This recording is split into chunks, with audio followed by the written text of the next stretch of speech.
Hey guys, this is Carter Karels, Texas A&M beat writer for GigEm 247 here at Kyle Field after Texas A&M defeated South Carolina 30-17. Just getting into it right away. This game went about how I expected. 30-17, I predicted 26-13.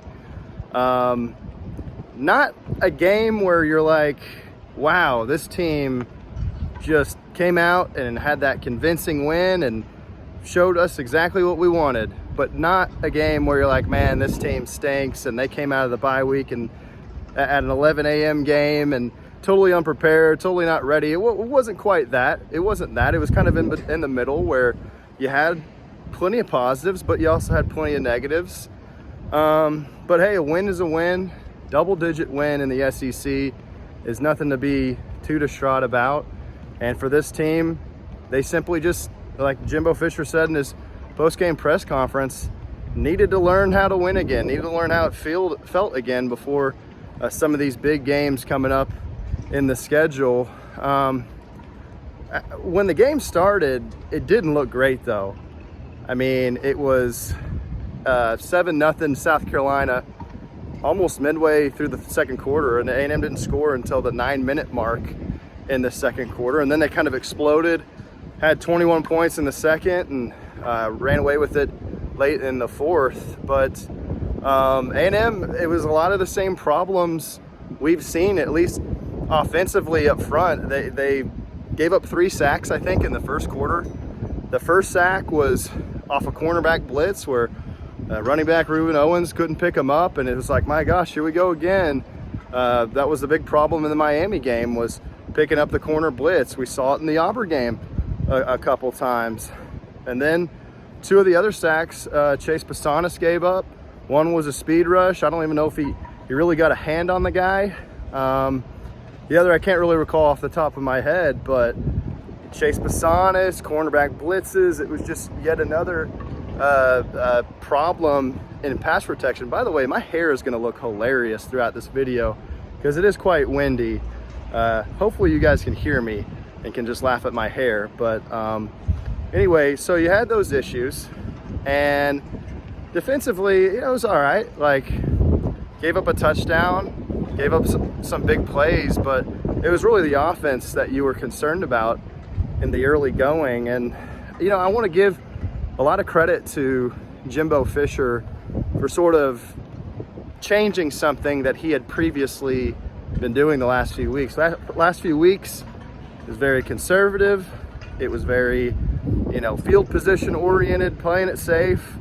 And what gave them a lot of lift there in the second quarter was being aggressive and going for it on fourth down. And, the end of the first half, taking his timeouts paid off. And they ended up getting a score from Ainias Smith right before halftime to go up 21-7 and really put this game in a tough spot for South Carolina. So they ended up going 4 for 4 on fourth down. 2 times in the first half, they went for it on 4th and 1 inside their own 35-yard line. Is this Jimbo Fisher I'm watching? I mean, I'm like, is this Jimbo Fisher or is this Dan Lanning that I'm watching going for it in his own territory? Is this Lane Kiffin I'm watching going for it in his own territory? He went for another 4th down in the first half, and they were 3 for 3 in the first half. They really worked on the whole short yardage stuff. It had been such a problem for them in the last 2 games against Bama and Tennessee, and you saw it really pay off. I think they were 4 of 6 today on runs where they needed 2 or fewer yards for a first down or a touchdown. Last 2 games combined, they were 2 of 11 in those situations. So that was a big deal for this team. They threw out the QB sneak early on in the game. We hadn't seen them do that, and they executed it to perfection. So got to give them a lot of credit. We talked to Jimbo after the game about the first half, or the end of the first half situation where they, used a timeout or 2 to get the ball back. I want to say they used 1 timeout to get the ball back. And then they ended up getting it you know, I think because of a kick catch interference penalty, they ended up getting it at the opponent 45-yard line, 42, something like that, and then Ainias Smith scored. But that doesn't happen if you don't call that timeout there. Now, South Carolina was a little bit deeper in their territory, but I mean, Tennessee was probably midfield when A&M didn't call the timeout. Bama, I think, was in a similar spot on the field when A&M didn't use its timeouts.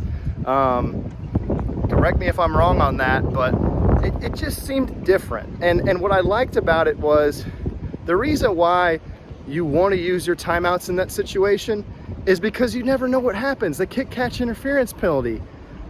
You can't, like, if you block the kick, if you have a big return, maybe you break off a big run on your first play from scrimmage, you just never know what's going to happen. So unless circumstances are, you know, kind of dictate being conservative, I really like being aggressive. You see a lot of coaches do it now. You got to value your possessions.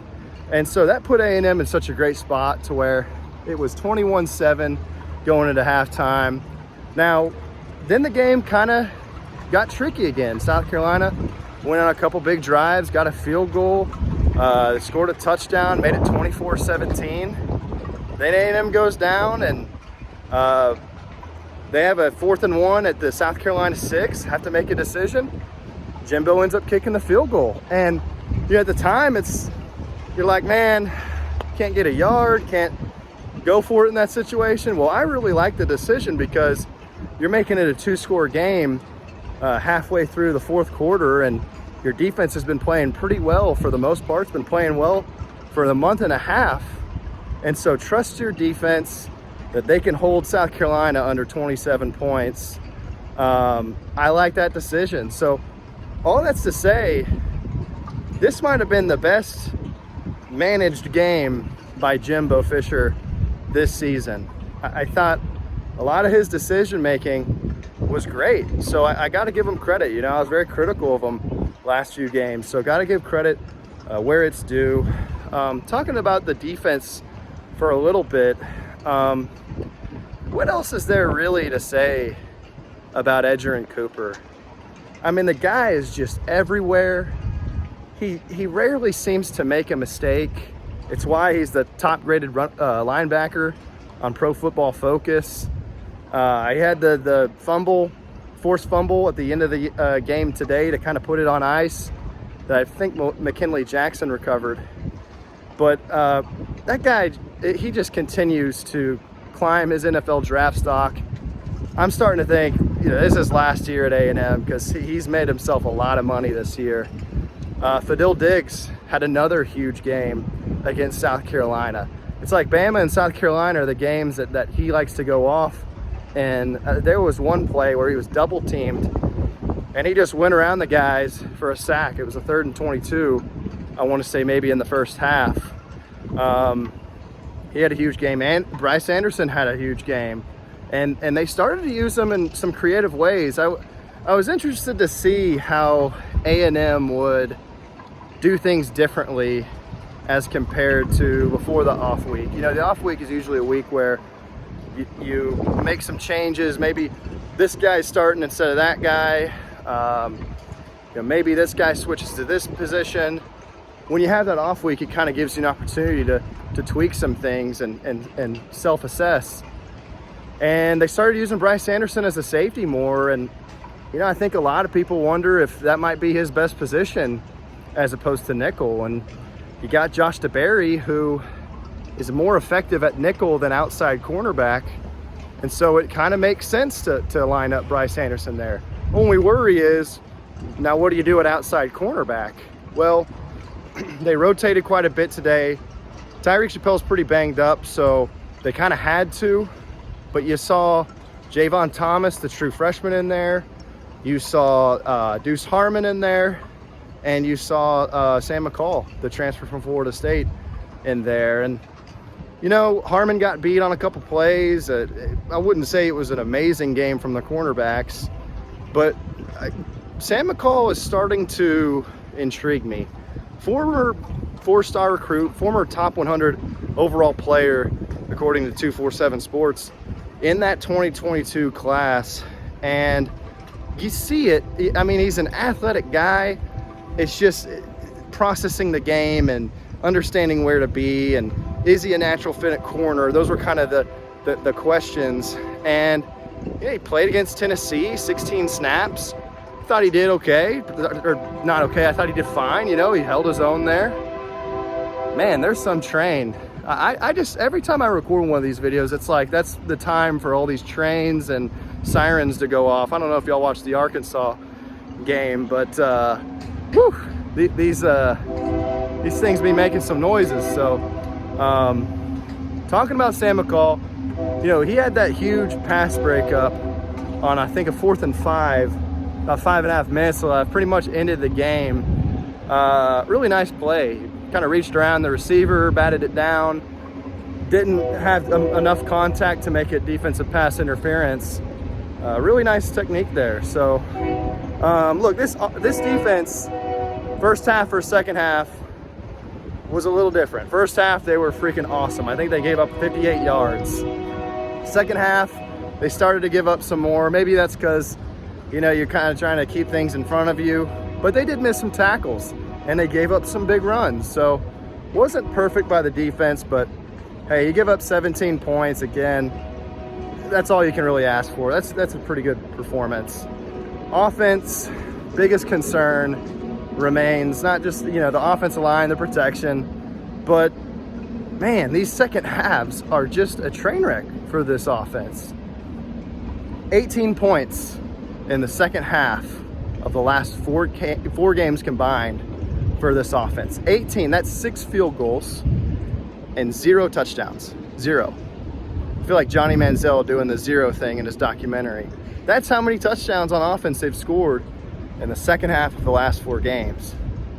And yeah, you played a couple good defenses, Bama, Tennessee, but that also includes Arkansas and South Carolina, 2 terrible teams. And look, I felt like A&M, their defense put this offense in some good positions today. Field position wise, getting a turnover or 2. South Carolina had really a very banged up offensive line, a lot of injuries there. So, you know, like, I thought this offense should have come out and scored 40 plus on the guys and beaten this team by a few touchdowns, but they just couldn't get it going enough in that second half. I thought what really sparked them in the second half, there was a 2nd and 10, it's either 3rd or 4th quarter. It's 24-17, and Ja'Day Walker, got to give that guy a shout out because he made a huge catch on the sideline that he turned into a 26-yard gain, which led to the big Amari Daniels run, which ultimately led to the field goal to make it 27-17. But without that Ja'Day Walker catch and run, who knows? Maybe they're giving the ball back to those guys and giving them a chance to tie the game up. So I thought that was a big turning point in the game. Ainias Smith, I mean, what more can you say about this guy? I mean, I tweeted during the game, try tackling this guy because you're just not going to do it. I mean, he always makes the first guy miss. He seems to get so wide open over the middle, like 2 or 3 times a game. And just with the ball in his hands, he's such an electric playmaker. He's in the top 10 career-wise in every receiving category, touchdowns, receptions, and receiving yards in Aggie history. And he's the heart and soul of this team. Obviously, he's a leader. He's the 5th-year senior who's been here a while, but he's also the guy that gets this team going when they don't have much going on. Like, this offense has not been amazing this year, and yet he has been the consistent guy almost every week this season. The last 6 games, in 5 of those games, he's had 70-plus receiving yards. 5 out of 6. And through 8 games this season, 8 games, he is already at a career high as far as receiving yards on the season. His previous high was in the 2020 season when he had 564. huge breakout. I mean, he was already a pretty good player, but he was second in receiving that year. Well, now he's at 569 with potentially 5 games left when you include the bowl game, if he decides to play in that game. So you're talking about a guy that's going to maybe flirt with a 1,000-yard season. And when you talk about some of the, guys he's competing with, as far as Evan Stewart, really, that's pretty impressive. He's going to probably finish this season as the leading receiver on the team. I don't know if a lot of people expected that. We talked so much about Noah Thomas and Evan Stewart and Moose Muhammad, but it's Ainias Smith, all reliable, who's probably going to lead this team in receiving this year, unless Evan Stewart has a few big games. So overall, Max Johnson, I thought he settled in after having a pretty rough start. Ended up 20 of 30 for 259 and a touchdown. Same problems, right? Holding the ball too long, not finding open guys. I mean, the Max Wright should have been touchdown. That play that should have been touchdown, he had Jake Johnson wide open around the 3 or 4 yard line. I don't know if it's a touchdown, but definitely gets them to the 2 or 3 or maybe 1 yard line at least. There was a couple other plays I can recall. There was a play, I remember he went to the sideline and had Ainias Smith pretty wide open out of the slot, kind of toward the middle. There are plays there that he just doesn't find. But really the biggest thing is holding the ball too long.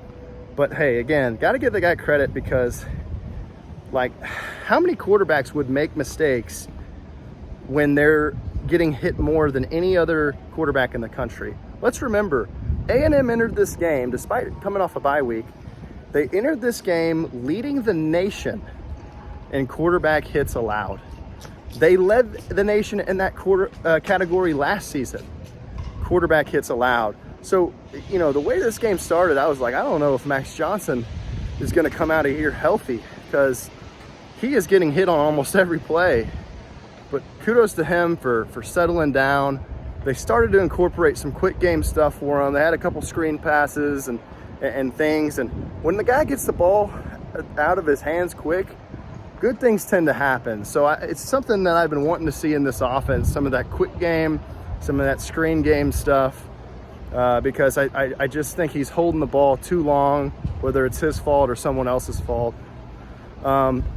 Overall, not a sexy win for A&M, but it's a double-digit win in the SEC. It's a win after losing 2 straight games.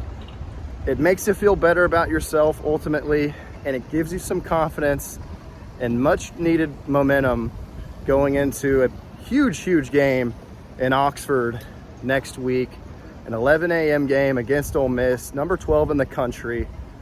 Ole Miss will probably, they play Vanderbilt tonight. They'll probably have 1 loss going in that game. They'll have everything in front of them as far as potentially getting to the SEC championship game, and the playoff hope's still alive. So they're going to be motivated, and A&M's still got to get rid of those road demons. They still got to, win that road game. They're 0 of their last 7, I believe, dating back to the 2021 season. So huge game. A&M has not beaten Ole Miss since Lane Kiffin has taken over as head coach. I know that's an emotional game for A&M, considering the back and forth we've seen between Jimbo Fisher and Lane Kiffin.